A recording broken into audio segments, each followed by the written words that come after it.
Hey everyone, welcome back to Like a Boss, featured here on the Grit Daily News channel. I'm Loralyn Mears, your host of the show, and well, let's get right to it. Today we've got Sharmi Albrechtsen. She's the female founder behind the phenomenon called SmartGurlz. This gal, in fact, is so smart, she taught Sir Richard Branson how to code using her product, and get this, she turned down an offer from SharkTank. So with that, let's welcome Sharmi. Hey Sharmi. Hi there. Good morning. Nice to meet you. Absolutely. All right. It's going to be excited to talk to you today. So let's get into it right away. Tell us a little bit about SmartGurlz and in sort of simple terms, how what you're doing is different from everything else that's out there. Yeah, so SmartGurlz is a digital learning company focused on girls and minorities. Our concept is, STEM is easy and is for everyone. And our flagship product is it's a robot called Siggy, and it has a doll on it. We have 8 different characters, 4 boys and 4 girls now, actually, for boys and girls. And the idea is to code them. So we have a coding program, and you code your little robot that has a character on it. And so it looks like a kind of a really futuristic electric scooter that you can drive around your house and do little mazes and obstacle courses, deliver sandwiches to your parents, whatever you like. Wow. So you're making STEM fun. Exactly. That's the whole idea. Excellent. Now let's dare to dream. What is the wild and crazy vision of success you have for your company?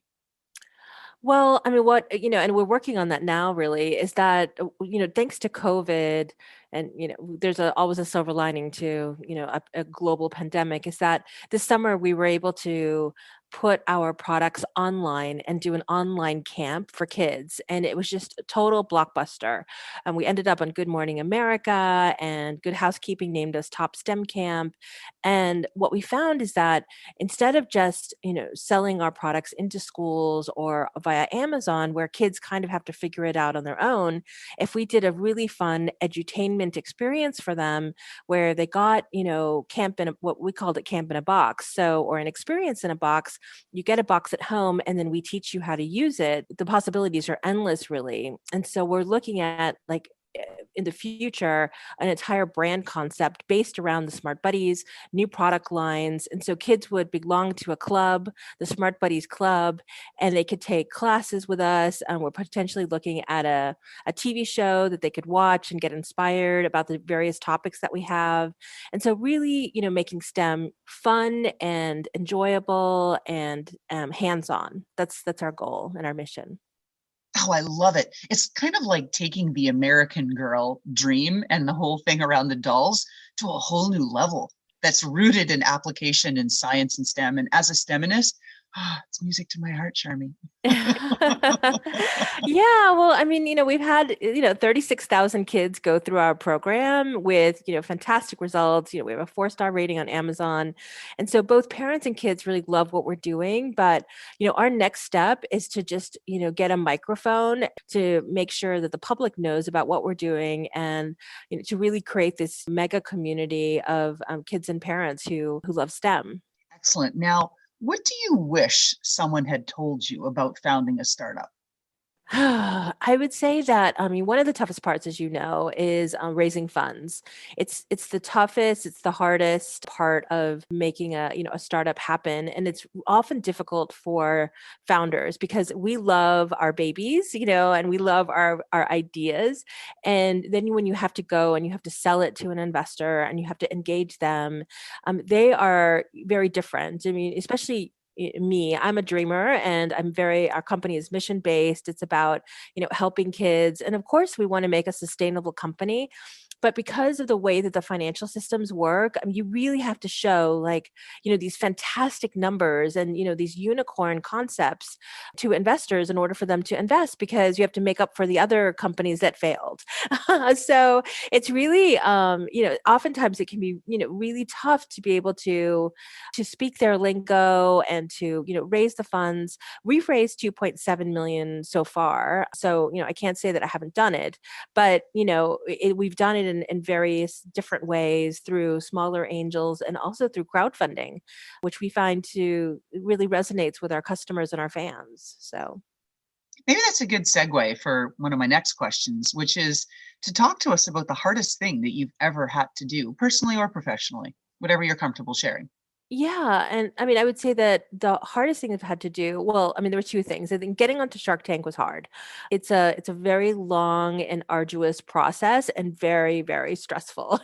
So, because, from the moment that, you talk to a producer and they say, "Yes, maybe, we could put you on," to beating the 40,000 other companies that are applying every year, to eventually, getting onto the show. And then even when you get on the show, they might not air it. And I see the second thing is, the follow-up funding. How do you convince investors that, hardware is a great space to be in? We've done crowdfunding twice very successfully, and I would say I really like that because we have fans that love our products and people who believe in what we're doing, and they just have a different attitude than a sort of a typical investor does. So many of these smaller angels are, willing to take risks, and I think it's a really great model. The SEC has just changed the rules this year, so now you'll be able to raise up to $5 million in crowdfunding. Amazing. Now, talk to us about pivots. You shared one already where you moved from that retail experience of buying these robotic dolls to creating a whole boot camp. Have you had other pivots? Our audience is always fascinated by this. Yeah, I mean, I think, and I hate to call them pivots because I feel like, okay, you're, changing the dynamic of your company. And to me, I consider it more of, seeking other opportunities or other markets for the products that we have. So we started, I mean, and you could say that we've maybe done two pivots already. One, we started with a product for girls that was called SmartGurlz, a consumer product sold, on Amazon and retail stores. Our second pivot, we were approached by Pittsco Education, a very large educational distribution company that worked with Lego for more than 20 years. They were the exclusive distributor of Lego for 20 years. Then Lego took it in-house, and then Pittsco were looking for other companies, and they partnered with us to create something called SmartBuddies, which is for boys and girls. And that product has, 8 characters, and a full class pack and, a 10-week curriculum for schools. So to me, that was, an opening of the marketplace into the schools business.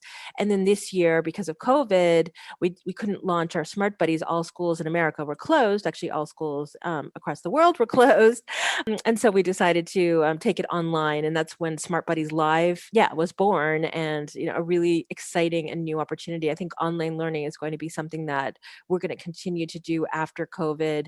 We have 75 million learners using online facilities today, and many of those were created for business purposes. So, we're right now in the middle of writing a grant application with NYU focused on online education and creating a new platform that is geared towards younger kids who often, lose interest in online learning. And, how do we find really fun and exciting ways to keep them engaged?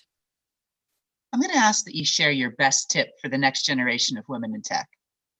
I would say one of my best tips is really to be open about different kinds of funding opportunities that are out there, because that's really where many companies die, is that they've got a great idea, they potentially have a good team, but then they struggle because they try to go to venture capitalists, and so few people get money from venture capitalists. It's less than 2% of women get VC funding. So if you want to be a girl boss, you got to start looking for funding elsewhere. And I mean, I love the interview with Katerina from Stitch Fix, because she said, look, I couldn't get funding either. And so, she went and she took loans, and she was able to take $2 million in business loans to, help her get started. So it's not always easy to find funding, and everyone wants to jump on the bandwagon when you're successful, but, look for, grant funding, look for, potentially crowdfunding, look for, a family and friends round,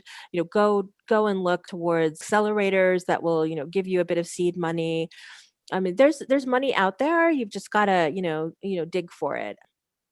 If I gave you some sparkle dust, Sharmi, and I said you got to change one thing from your past, what would be different? Yeah, it's a good question. One thing from my past.